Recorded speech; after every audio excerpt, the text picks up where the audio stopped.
Hoje nós vamos falar de jejum.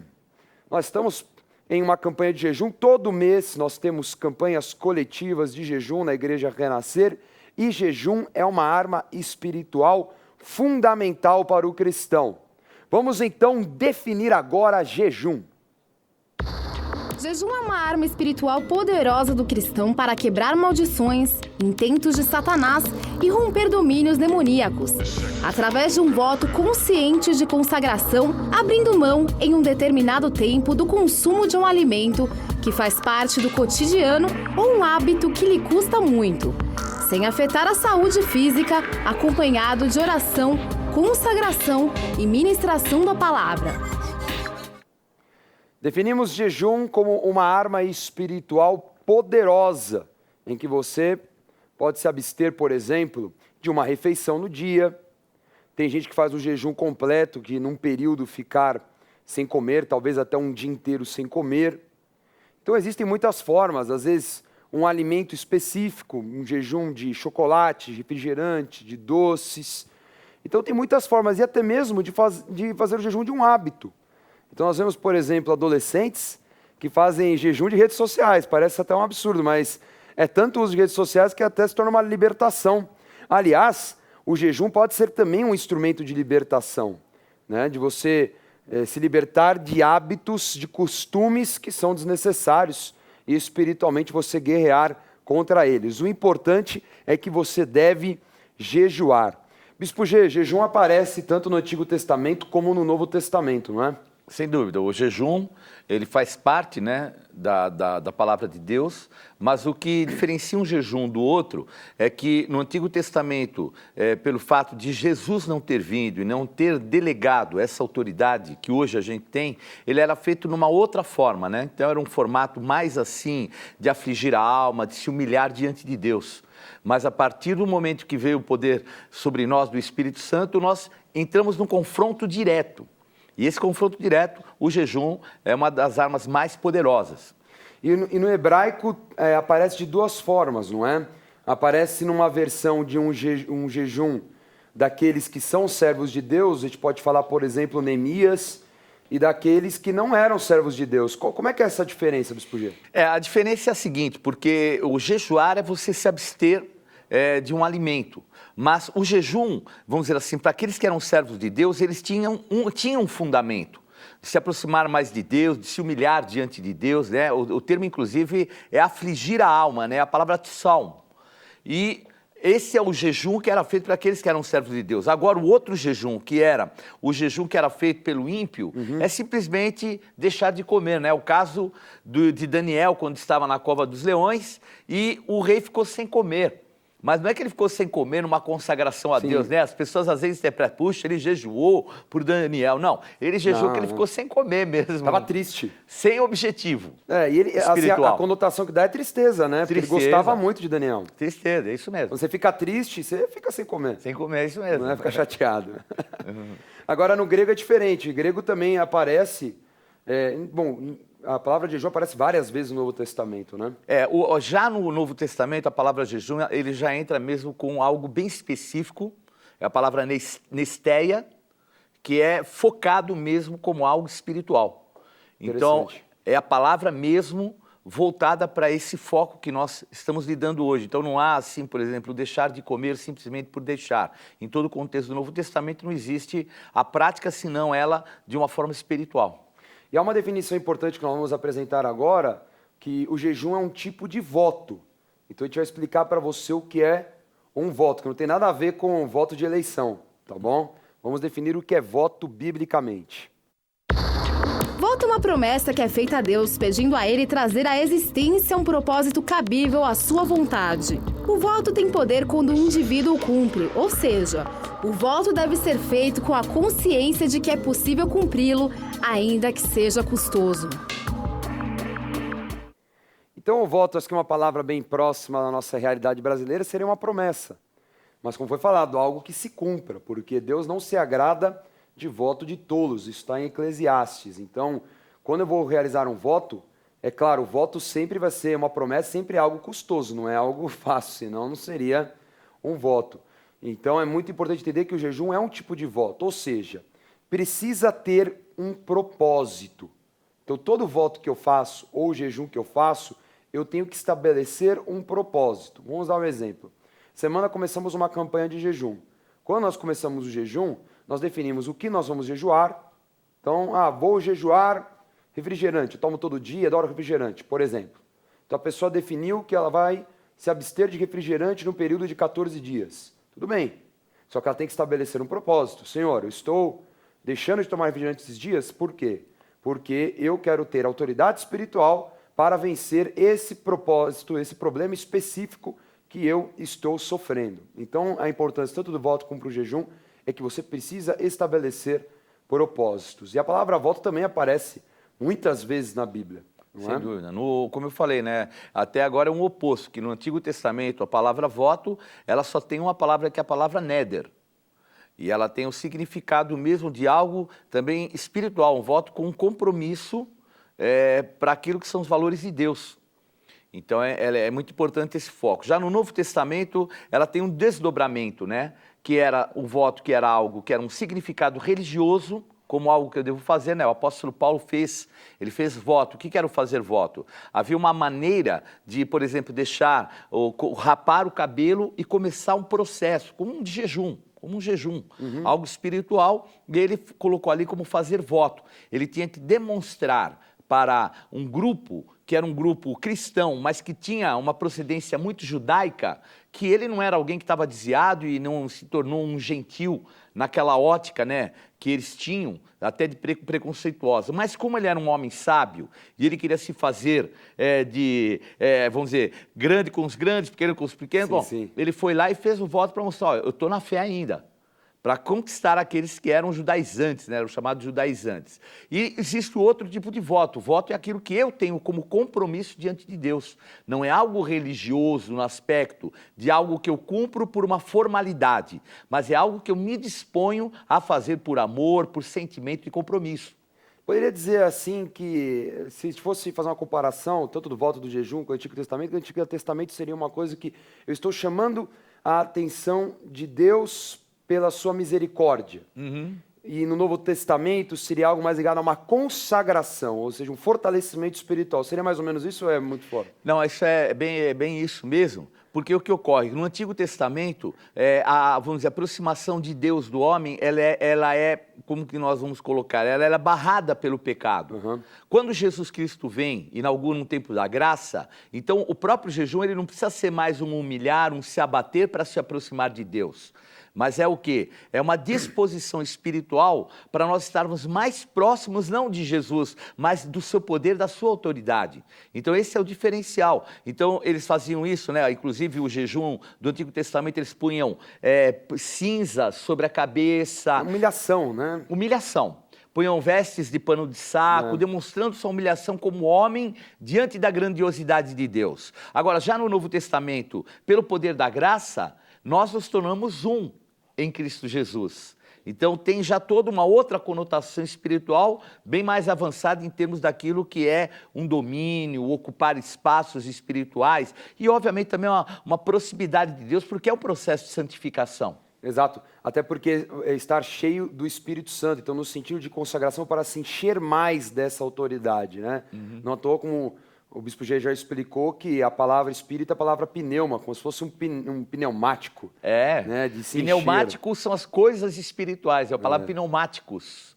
É aquilo que nos enche. Então, quanto mais eu me jejuo, quanto mais eu me consagro, na graça, nós estamos mais cheios do Espírito Santo e, obviamente, se nos reveste de autoridade e poder para repreender hostes satânicas. Isso é muito, muito interessante. Então, como foi falado, o jejum e o voto, que seja, às vezes um voto, por exemplo, que nós temos da Mezuzá também, é um voto que eu estabeleço um propósito. Sem dúvida. Não é a marca que nós temos da Mezuzá, que representa a marca do sangue do Cordeiro, da sua proteção, da autoridade contra o anjo da morte, todas as bênçãos que estão atribuídas ao povo de Israel.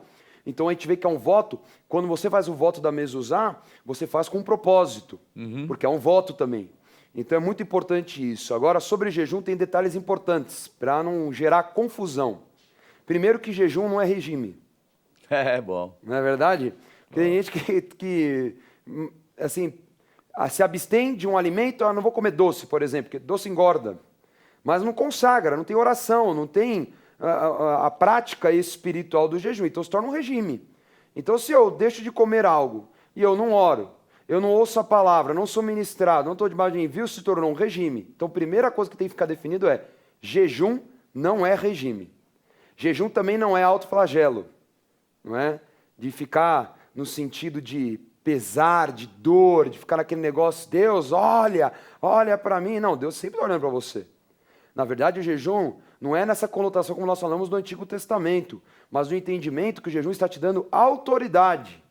Então, a autoridade espiritual para que o milagre, o teu propósito, se manifeste. Então, não pode confundir uma coisa com a outra. Não é verdade? Verdade, até o próprio Jesus falou, né, que quando nós jejuarmos, nós não deveríamos demonstrar, né, porque os religiosos com o tempo, né, os fariseus, começaram a demonstrar, então ele ficava com o cabelo cheio de cinza, aquela cara de coitado. Jesus falou, não, quando vocês jejuarem, vocês vão limpar bem o rosto, passar óleo no cabelo, quer dizer, ficar com uma aparência boa, porque ele tem que ser interior e espiritual, ele não pode ser algo simplesmente para demonstrar para os outros, né? Interessante. E também não é uma troca com Deus, né? Sem dúvida. Porque às vezes as pessoas acham que assim, estou jejuando, ó Deus, estou trazendo uma troca com você. Na verdade, muitas das práticas que nós temos não pode ter de forma alguma um sentimento de troca. Estou dando o dízimo e em troca o devorador é repreendido. Eu estou dando uma oferta, em troca vou viver o sobrenatural. Não. Nós, na verdade, com as práticas, nós agradamos o Senhor, nós reconhecemos a autoridade do Senhor e nos enchemos do Espírito Santo. Então, assim, nós nos habilitamos. A palavra habilitação é uma palavra muito importante no tema de hoje.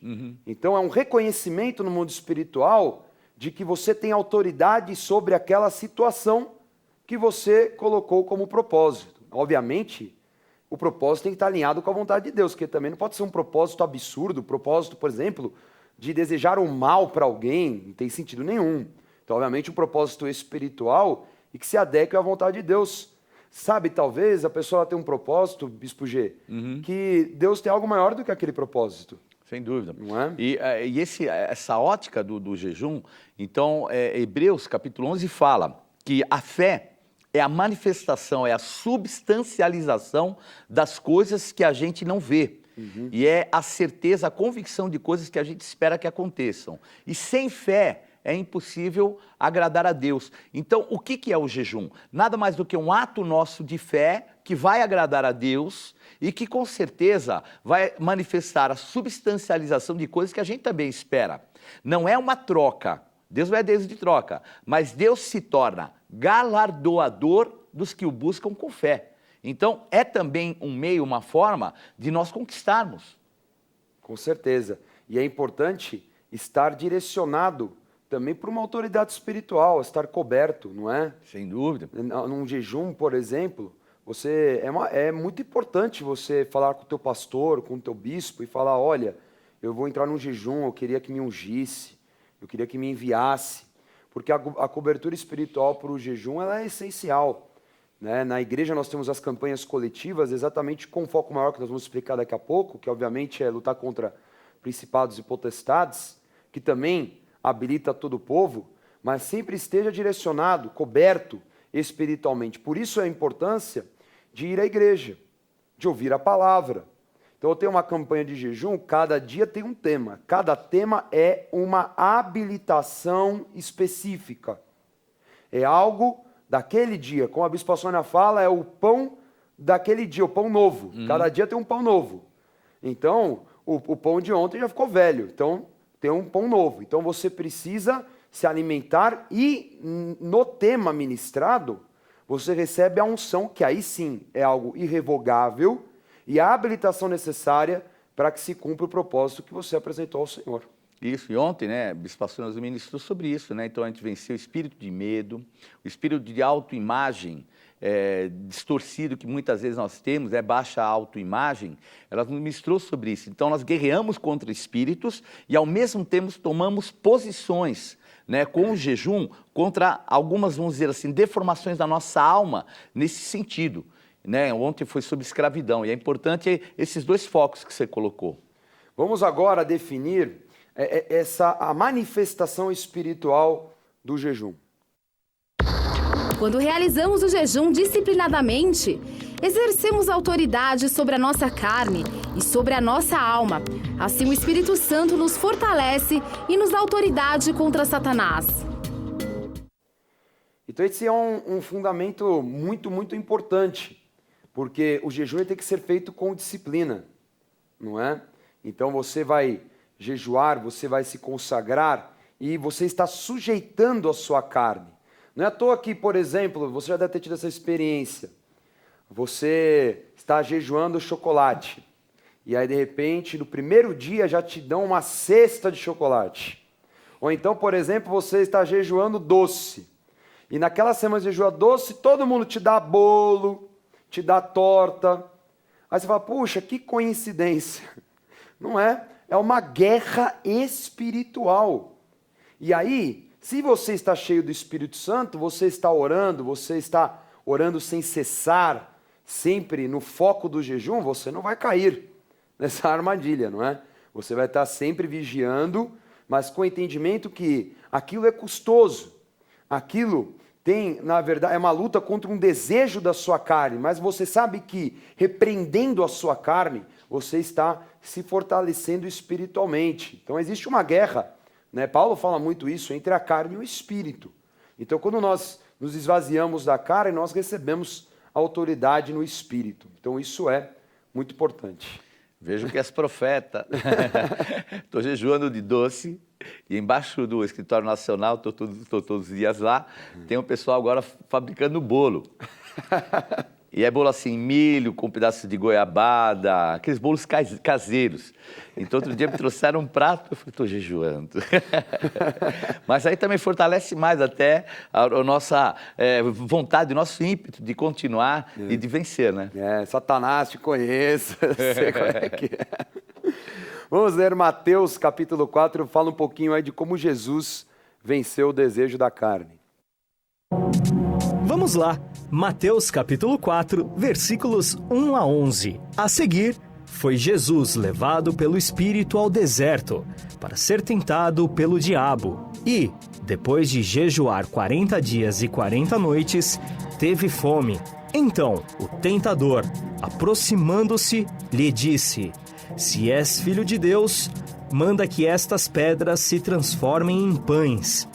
Jesus, porém, respondeu: Está escrito, não só de pão viverá o homem, mas de toda a palavra que procede da boca de Deus. Então, o diabo o levou à cidade santa, colocou-o sobre o pináculo do templo e lhe disse: Se és filho de Deus, atira-te abaixo, porque está escrito, aos seus anjos ordenará a teu respeito que te guardem, e eles te sustentarão nas suas mãos, para não tropeçares na alguma pedra. Respondeu-lhe Jesus: Também está escrito, não tentarás o Senhor, teu Deus. Levou-o ainda o diabo a um monte muito alto, mostrou-lhe todos os reinos do mundo e a glória deles. Ele disse: Tudo isto te darei, se, prostrado, me adorares. Então, Jesus lhe ordenou: Retira-te, Satanás, porque está escrito, ao Senhor, teu Deus, adorarás, e só a ele darás culto. Com isto, o deixou o diabo, e eis que vieram anjos e o serviram. Então a gente percebe nessa passagem que a vitória de Jesus sobre Satanás já foi estabelecida nesse momento, né? Logo após um tempo de jejum de 40 dias e 40 noites. Imagine 40 dias e 40 noites sem comer. É o seguinte, 12 horas sem comer já é desesperador. Né? Imagina, o homem sem almoçar já fica aquele mau humor. Né? Imagine 40 dias e 40 noites. Tem que estar muito na unção, muito consagrado. E aí o que acontece? Essa profunda consagração habilita o Senhor Jesus a repreender Satanás. Então nós vemos que Jesus repreende Satanás através da palavra. Então isso mostra um profundo conhecimento. Mas ele, na condição de homem, 100% cheio do Espírito Santo de Deus, mas na condição humana, ele esvazia a carne. Ele coloca a carne, né, sob controle.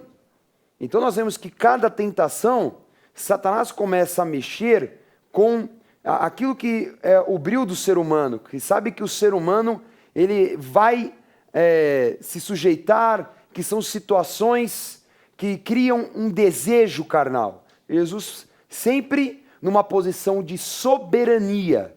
Essa palavra é muito importante para um cristão. A soberania. Então Jesus, à medida que Satanás o afrontava, ele, cheio do Espírito soberano, repreendia Satanás com a palavra. Vamos ler a palavra de Filipenses, que traz um pouquinho daquilo que é essa ação espiritual de Jesus. Vamos lá. Carta aos Filipenses, capítulo 2, versículos 7 e 8. Antes, a si mesmo se esvaziou, assumindo a forma de servo, tornando-se em semelhança de homens e, reconhecido em figura humana, a si mesmo se humilhou, tornando-se obediente até a morte e morte de cruz. Então nós vemos aí o termo do esvaziamento. Então se esvaziar da carne e estar cheio do Espírito Santo. Então vamos, por exemplo, detalhar as 3 tentações rapidamente. A primeira tentação foi a tentação sobre a necessidade. Claro, o ser humano na necessidade faz absurdo. Na necessidade o ser humano faz loucura. Então, vendo que Jesus estava com muita fome, é claro, depois de 40 dias, Satanás tenta induzi-lo a, olha, transforma em pão. Sabe aquele pão quentinho das 5 horas da tarde, você sai do trabalho, passa na padaria, já vem com aquele pão que você já tem que comprar uns 3 a mais que você vai comendo no caminho? Então já foi naquilo que era a necessidade e o desejo. Então, Satanás sabe que na necessidade o homem faz loucuras. Então o Senhor Jesus falou, nem só de pão viverá o homem. Satanás, entenda que eu estou dando autoridade aos homens em meu nome sobre toda a necessidade. E que mais do que esse pão, eles vão viver de uma palavra que vai trazer prosperidade. Em segundo lugar, nós vemos a tentação sobre o ego. Porque, sinceramente, quando mexe com o ego, não é? Quando mexe, quando cutuca o teu queijo, quando fala daquilo que é teu, quando fala daquilo que você trabalha, quando fala do teu ministério, já mexe com o teu ego. Aí falou, Deus, Jesus, você não é bonzão? Ué, a palavra, já que você usou a palavra, vou usar a palavra também. A palavra fala lá no Salmo 91 que os anjos sempre vão te guardar, não vão deixar você tropeçar. Então, se joga aí do pináculo, você não é o bonzão, você não é o super-homem. E Jesus falou, olha, é o seguinte, eu não tentará o Senhor teu Deus. Então, eu não vou entrar nessa malignidade, eu não vou entrar nessa briga de ego. Eu estou cheio do Espírito Santo. Não importa o que eu sou, qual é o título, o que importa é, eu vou fazer aquilo que é a vontade de Deus. E, por exemplo, nessa autoridade, no jejum, mais uma fragilidade humana que é a ganância. Então, Satanás vai lá, mostra tudo o que tem de melhor na face da terra. Nós vamos ver daqui a pouquinho o Bispo G explicando sobre o Monte da Tentação lá em Israel. Olha tudo, eu posso te dar tudo. Se ajoelha, adora. Ele falou, não vou te adorar. Porque a palavra fala para eu adorar e prestar culto somente ao Senhor. Então eu não vou ser pego na ganância.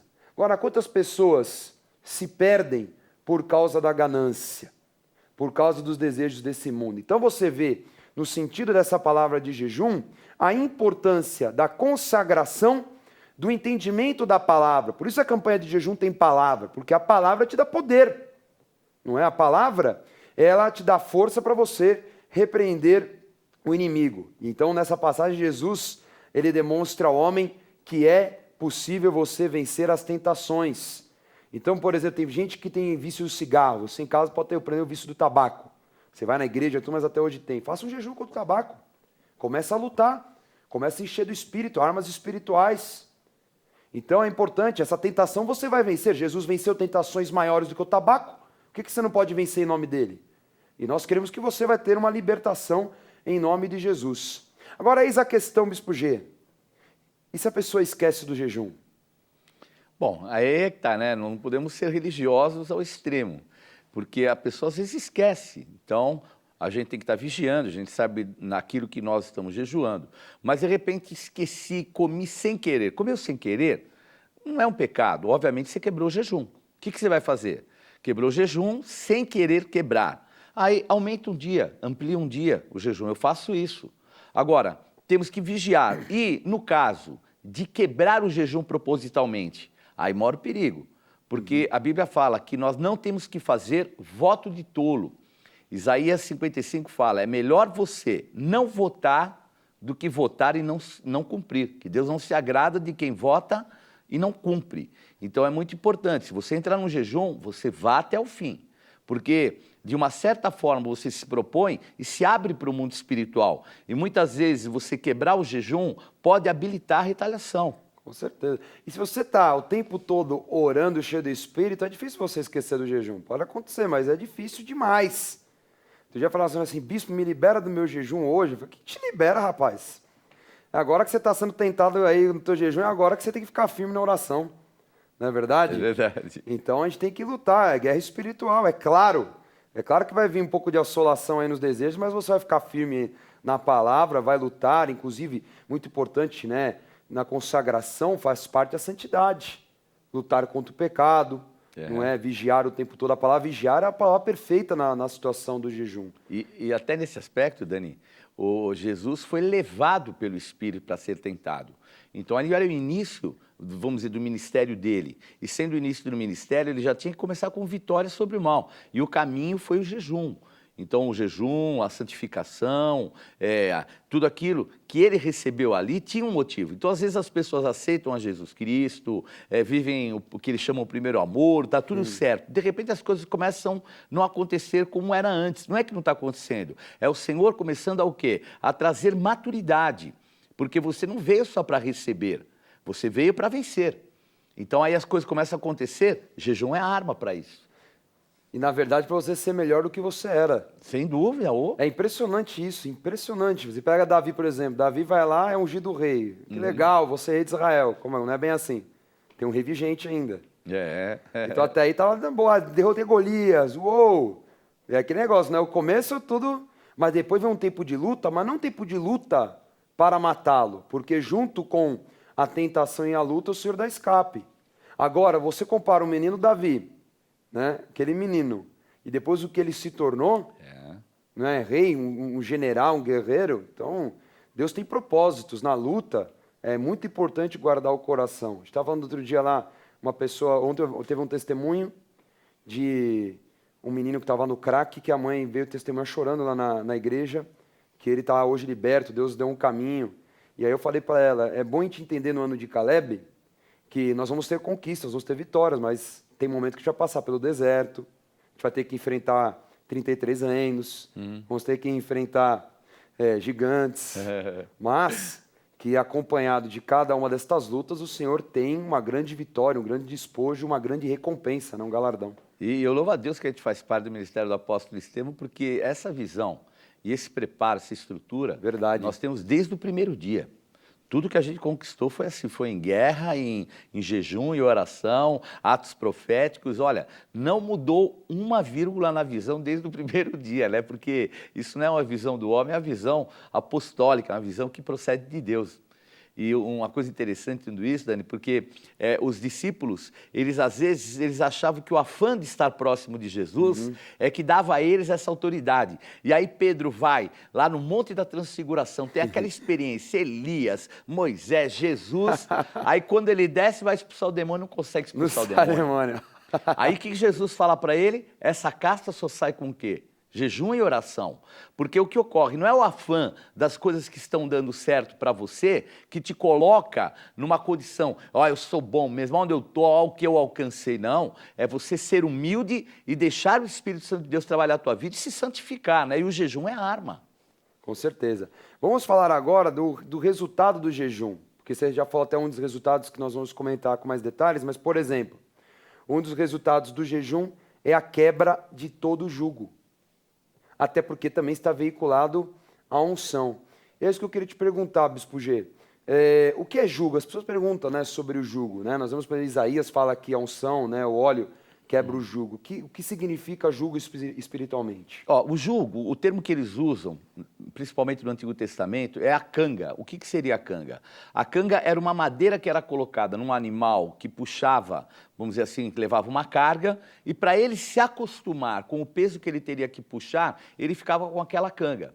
Então ele dormia com a canga, ele andava para lá, e aí o que ocorre? Aquela canga se tornava um peso. Quando ele era colocado para puxar uma carroça, alguma coisa, não tinha peso, porque ele já tinha aquele jugo sobre ele. E o jugo do homem é isso, quebrar o jugo é muitas vezes Satanás coloca determinados pesos, jugos, para te fazer escravo dele, para que você fique agindo em função dele, e, de repente, o jejum é para quebrar esse jugo. Pode ser, por exemplo, um domínio da prostituição, pode ser um vício, pode ser pecados e até opressões, né? Pessoas que têm um jugo de depressão, pessoas que sempre... Pessoas que, às vezes, você está em casa, talvez, né? Não consegue dormir, tem insônia, não é? É luta espiritual, guerra. Mais do que nunca você tem que jejuar. Falar, Senhor, eu vou deformações, né, da alma que a pessoa tem, que o jejum, porque se eu tenho uma deformação, por exemplo, tem pessoas que são muito frágeis, dodói, qualquer coisa... E aí o jejum começa a dar esse poder de resistência, né? Então é muito importante o jejum para quebrar esse jugo, que são as deformações pessoais da alma. E outra coisa interessante de resultado é a autoridade contra demônios. Vamos ler essa passagem que o Bispo G comentou agora há pouco, que os discípulos não conseguiram expulsar o demônio e aí Jesus deu uma bronca de leve, né? Vamos lá. Vamos lá, Mateus capítulo 17, versículos 18 a 21. E Jesus repreendeu o demônio, e este saiu do menino, e, desde aquela hora, ficou o menino curado. Então, os discípulos, aproximando-se de Jesus, perguntaram em particular: por que motivo não pudemos nós expulsá-lo? E ele lhes respondeu: por causa da pequenez da vossa fé. Pois em verdade vos digo que, se tiverdes fé como um grão de mostarda, direis a este monte: passa daqui para acolá, e ele passará. Nada vos será impossível. Mas esta casta não se expele senão por meio de oração e jejum. Muito, muito interessante essa passagem. Então nesse caso, o pai vem pedir para que o filho viva um milagre, e era uma enfermidade seríssima, espiritual, cheio de demônios, né, que impelia. Os detalhes de Marcos são interessantes, né? Lançava ao fogo, lançava água, até o termo é usado lunático, e tinha ataque epilético. Então a gente vê que era uma situação assim muito forte espiritualmente. E que de repente os discípulos foram lá e não conseguiram. Mas sabe o que é interessante? Como a gente tem que tomar muito cuidado em não perder tempo com aquilo que é carnal, aquilo que é humano. Porque esse pai foi lá falar para Jesus, enquanto os discípulos estavam lá discutindo com os fariseus. Perdendo tempo com um monte de religioso, porque que conseguiu ou não conseguiu. E aí ele vai lá, no meio da multidão, enquanto os discípulos estão lá discutindo com os fariseus, a multidão se aproxima de Jesus, ele vai lá e fala: olha, seus discípulos não conseguiram. Inclusive estão lá perdendo tempo discutindo. É interessante, né? O momento de jejum é um momento de você ter um foco e tomar muito cuidado com, sabe, situação que não tem sentido algum, inutilidade, não é? Falatório que não serve para nada. Assim, uma vida constante de luta contra esses hábitos humanos que são péssimos, não é? E Jesus fala: ó, vocês não conseguiram expulsar por quê? Porque tem castas que saem com oração e com Jesus. Jesus expulsava tudo porque ele venceu Satanás. Então. Não é? Mas o que ele tinha? Ele tinha uma prática de consagração. Uma prática de vencer, de resistência à própria carne. E é engraçado, né, que também num outro momento, os discípulos que saíram no nome de Jesus expulsando demônios, tudo, e eles ficaram muito felizes, né? Oposto do que estavam vendo agora. Estavam tristes porque não expulsaram o demônio. E estavam felizes porque expulsaram os demônios, curaram, e Jesus deixou uma coisa muito clara: olha, não fiquem felizes porque vocês fizeram isso. Fiquem felizes porque o nome de vocês está arrolado nos céus. O que é que Jesus estava falando? Olha, fique feliz que vocês têm habilitação espiritual para isso. Então, essa habilitação espiritual ela é importante. Quer dizer, mais à frente, para uma determinada casta, eles estavam desabilitados. Então, o jejum nos habilita para nós vencermos determinadas castas espirituais. Por isso que é muito importante. E a gente não crê num afã na carne: pô, eu estou muito espiritual, eu estou muito bom. Não, é ser humilde. É tomar posicionamento e saber que dependemos do Espírito Santo de Deus e da autoridade dele em nós, né? Aliás, é isso que fala lá em Provérbios 1:7, o temor ao Senhor é o princípio da sabedoria. Então, essa humildade no sentido do temor mesmo, de reconhecer, né, que é uma luta, que é uma guerra espiritual, que precisa orar, que precisa meditar na palavra, que precisa sempre estar num processo de aperfeiçoamento. Em terceiro lugar, o jejum é muito importante porque ele é a resposta e a direção de Deus. O jejum traz a resposta e direção. Como é importante, né, no jejum, no propósito, é falar, Senhor, eu preciso, né, de uma direção, de uma resposta. Muitas pessoas têm um costume muito interessante, e vale a pena, é um costume que nós praticamos, de estabelecer um sinal a Deus. Senhor, eu vou jejuar, eu vou estabelecer esse propósito, eu quero um sinal, eu quero uma resposta, eu quero que isso seja claro para mim. Então, eu vou dar um exemplo, eu recordo quando eu conheci a minha esposa, eu fiquei um tempo em jejum, antes de nós oficialmente namorarmos, e eu pedi um sinal para Deus. E era um sinal interessantíssimo. Eu estava em outro país, a gente falava por telefone, e eu falei assim, Senhor, até então a gente não orava junto, porque tinha amigos só, né? Eu falei, se ela pedir para a gente orar nessa noite juntos, então eu sei que ela é a mulher que eu vou casar. E aí eu estava conversando com ela, e de repente, antes de desligar, ela falou, olha, a gente poderia fazer uma oração junto hoje? A gente era amigo. Então você vê uma resposta que foi muito clara para aquilo até hoje que eu vivo, depois de 5 anos de casado, mas do entendimento profundo que eu tive uma busca de jejum. Então cuidado, porque as tuas escolhas, ainda mais escolhas tão importantes para a tua vida, elas precisam ser acompanhadas de jejum, de oração, de consagração e de direção da palavra. Tá? Então é muito importante você jejuar também nesse sentido de ouvir aquilo que Deus quer. Por exemplo, os apóstolos, né, posso comentar, vamos falar, por exemplo, de Barnabé e Paulo lá em Atos capítulo 13. Eles foram enviados em que todos os profetas, mestres, estavam em oração, em jejum, em consagração, né, para que o Espírito dirigisse.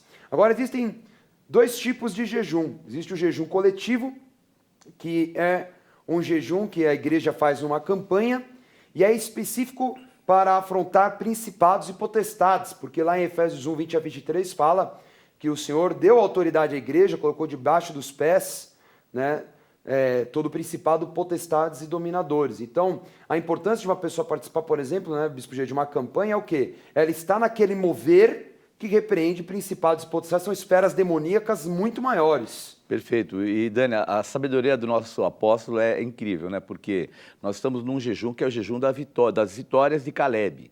E nós estamos habilitadíssimos. Nós fizemos o maior ato profético do ano, que foi a marcha para Jesus. É mesmo. Então, veja aqui, primeiro jejum para conquista, aí vem a marcha para Jesus, e agora jejum das vitórias.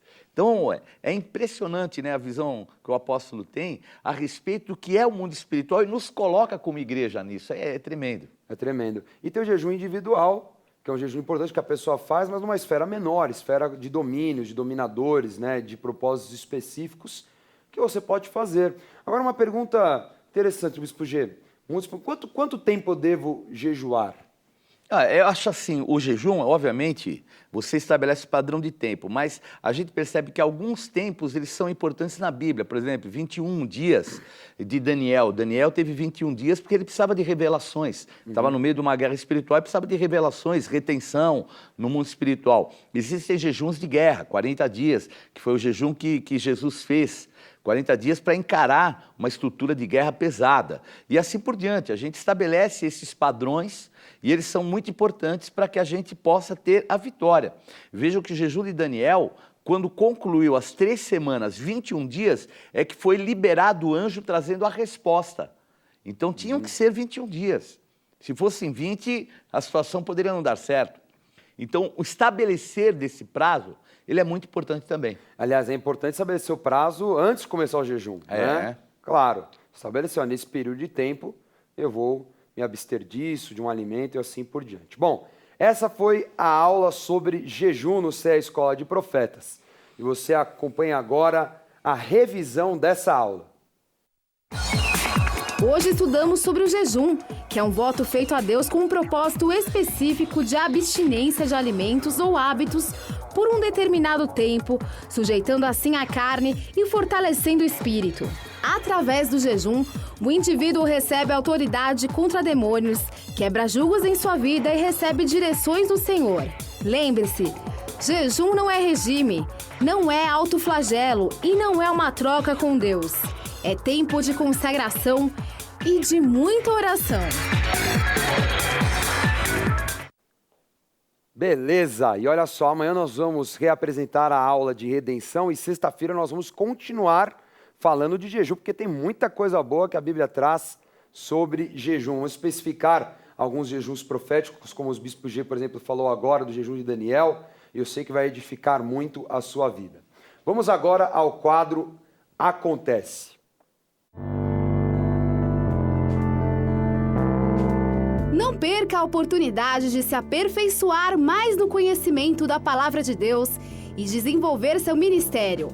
Participe dos cursos do Centro de Estudos Apostólico. Para mais informações, acesse ceaapostólico.com.br ou entre em contato pelo telefone 11 3203 0641.